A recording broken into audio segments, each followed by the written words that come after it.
Oneida, Tennessee, with a population that doesn't quite reach 4,000. Friendly faces gather in the only coffee shop in town. Some faces have been seen around Oneida for decades. Because I know real well here in town of Oneida. Like Alan Autry, I know real well. who we met while working on a set of stairs and who says he's been laying brick in town since the 1960s. The jack of all trades. Others are newer to town, We've been here 2.5 years. like this group of neighbors who have to find the joy in the little things. I call it junkin'. We go junkin'. And so we all load up in the car and go buy crap and bring it home. So we decided to follow along. I'm a flower child. And we quickly realized that even in a town without much to do, Oh, that's pretty. hidden treasures are all around. And the locals know where to find them. Yummy. It's called Eating Good. Eating Good. Eating Good. Yeah. I never remember eating good, good eats. Good eats. There's It's good. After going junkin' with the girls, we followed their recommendation for lunch. All right. Checking out a new spot in town to fuel up for a historical one. We are going down a back entrance, which is only accessible through our neighborhood, down to the O&W Bridge. The O&W Bridge once carried trains, hauling coal and lumber through these hills, connecting Oneida to the rest of the world. So they wanted to condemn this bridge. Really? And the public really came together because it's so historic to keep it. Now it's a stop on a hiking trail in Oneida's best-kept secret. They don't want to advertise it too much because they don't want it to get popular. A 125,000-acre national park that encompasses the Big South Fork of the Cumberland River. It's just really cool to have it so close to your backyard. After saying goodbye to our new friends and resident tour guides, we decided to end our hometown adventure with a hometown classic. A diner that's been flipping burgers since the 60s and bringing people together for just as long. My grandmother, we still make our homemade chili. I ate the onion rings and the coleslaw. I like all the nice people here. I know a lot of nice people. From old businesses to new, longtime residents to transplants, one thing is clear from our 9-hour visit in Oneida. It's the people that make a town a hometown. Where we come from, Sarah Oppman and Jillian Taylor.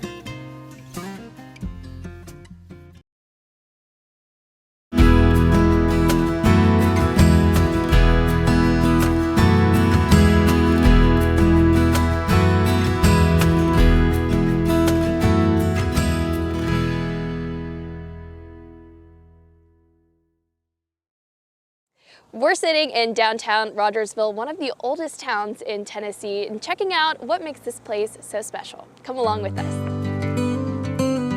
Nestled in the foothills of the Appalachian Mountains, red brick laid in the 1800s lines Main Street, and inside each building, If I love you, I'm gonna feed you, and if I want you to love me, I'm gonna feed you more. you'll find people like Amanda Wilmoth. This is how it works. So to me, food is love. After growing up in Hawkins County, All right, done. moving Gotcha. away just to move right back, Amanda and her sister opened Bull Babies. If I say my last name, people go, "Are you Bull's girl?" And I'd be like, "Yeah, I'm Bull's girl." A name that honors her father, whose nickname stuck more than his given one. My dad was a cattle farmer. Our grandparents were dairy farmers. And so just coming from that line. Now people know her as the unofficial town ambassador. Hey, good morning. She treats everyone who steps into her restaurant like family I love it. and sends them off with leftovers and an appreciation for small town charm. How laid back and how small it still is and how warm it is and how much community there is. You know, truthfully, it really is a good mix. See ya, hon. Have a good day. With our leftovers in hand, it wasn't long before another downtown business pulled us in. A co-op filled with different creations from local artists. I have the space and the peace and the serenity here to create art and just be myself, you know. Ruja Green is a painter, originally from Bulgaria. I've lived in Europe, East Coast, West Coast. I feel at home here. Now this is my wall. Many of her creations that line these walls are snapshots of the beauty that lies right here in town. In a place like this, you can really thrive and not be overwhelmed by the noise of this world, you know. Focus on faith, nature, family, and just the beauty of this world, you know. Established in 1775, Rogersville holds the title for second oldest town in Tennessee. It's either Jonesboro or us, whether who is the oldest town. Or is it the first? We look older. That's all I can say. What's first, the chicken or the egg? No, well, actually, Jonesboro's the oldest. Regardless of rank. We got the oldest post office. We've got the Depot Museum. History is around every corner. The inn was built in 1834. And with the help of Chamber President Nancy Barker, we got a short lesson in it. It's our past, and so you learn from your past to see what needs to be done for the future. Because at one point, that past was fading. When we weren't doing the preservation that we were doing, we were almost a ghost town. The Rogersville you see now is in a renaissance that started with the renovation of this inn. A place that once housed presidents, but closed in the late 80s and took many businesses with it. We probably lost 30% of our business downtown while the inn was closed those few years. Once we got it up and running again, then it kind of kicked off everything else. When the inn reopened, so did Main Street. We started with the coffee shop and then opened Red Dog down the street. And then little shops popped up here and there, and it was so wonderful. One restoration after another. A coffee shop, hey beautiful, flower store, a restaurant, 6 egg whites. And little by little, the bricks that hold the past made room for the future. It's an honor to be a part of this downtown. It is top tier. I'm so proud of it, honestly. Makes the chamber director smile. The places we call home. Sarah Oppman and Jillian Taylor.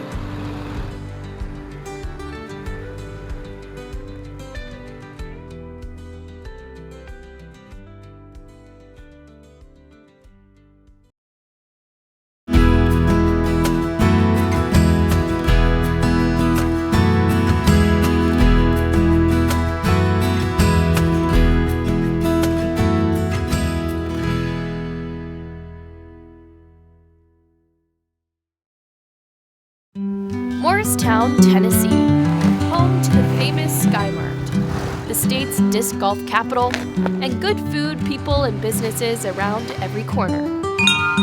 It was only right that we started our visit in the heartbeat of the city, right on Main Street. Served on the side of our Central Market BLTs and soups of the day, People come in and they just say, we just decided we would live here because the people are so friendly. Yeah. Yes. It's just good people. Yeah. Good people. Some good conversation with some good people. I moved here in 1983. And my husband is from here. And so it was the most unique town I'd ever seen. What makes this downtown so unique is what lies above it.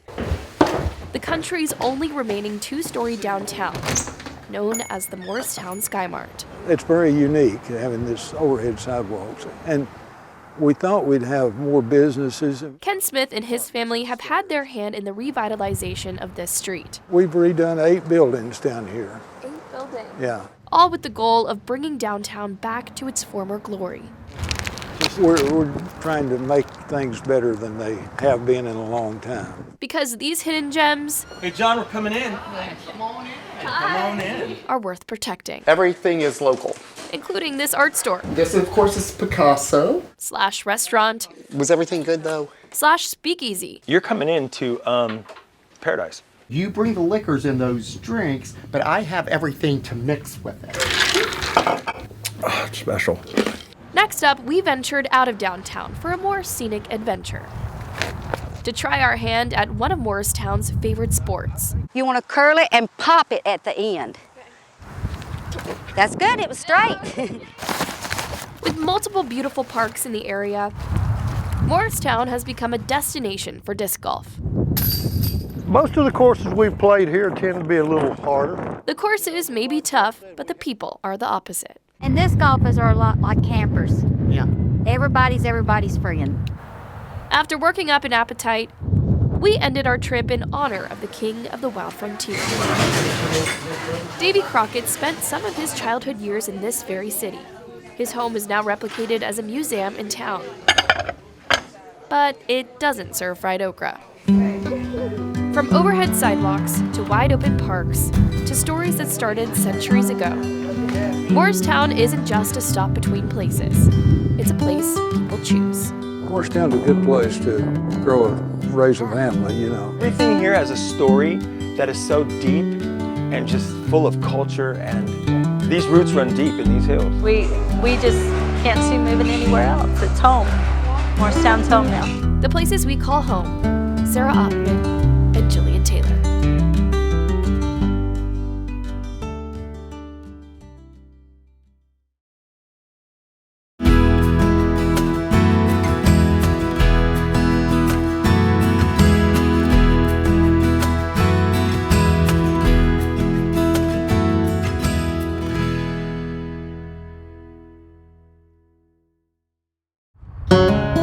From the outside, Greenback looks quiet.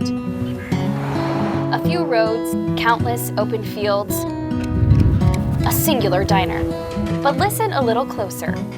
Everybody say, yeah, yeah. Alrighty. And it just might surprise you. Are you ready? Located in the town's community center. A group of ladies and one gentleman. A sweet verse. Start every Tuesday and Friday morning the same way. Working up a sweat with the help of their fearless leader, Sandra Tipton. Everybody move. We started charging $1 a class. Over the past 4 decades, Sandra has shown up every week to lead her body shop without taking a single penny for herself. I still just donate the $1. Alrighty. Per tradition, we followed up our workout with a trip to the only diner in town. Actually, it has been here since 1923. Tammy Talent runs the always lively Greenback Diner.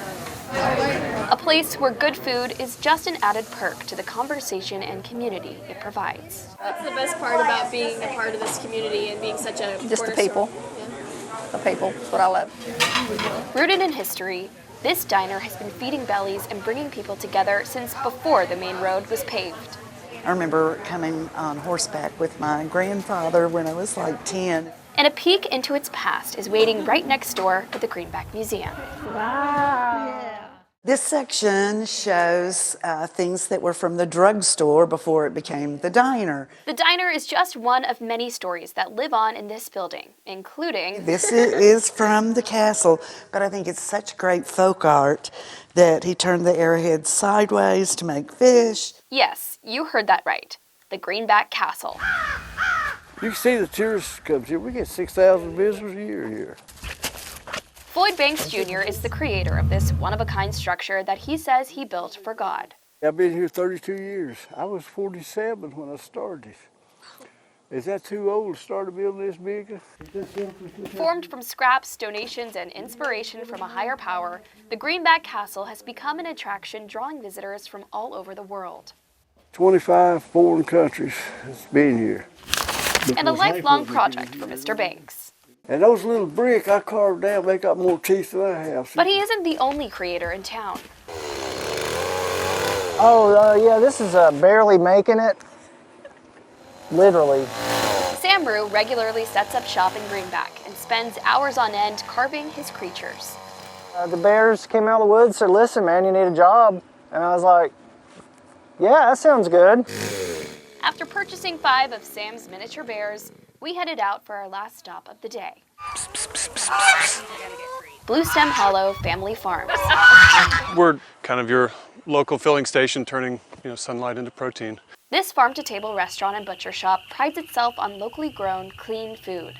A community that is not feeding itself is really indentured to whoever is. After just a few hours in Greenback, the same road that welcomed us in sent us home with laughter, stories, and a few new friends. Safety first. Listen. Proving sometimes the quietest places have the loudest heartbeat. The places we call home. Sarah Oppman and Jillian Taylor.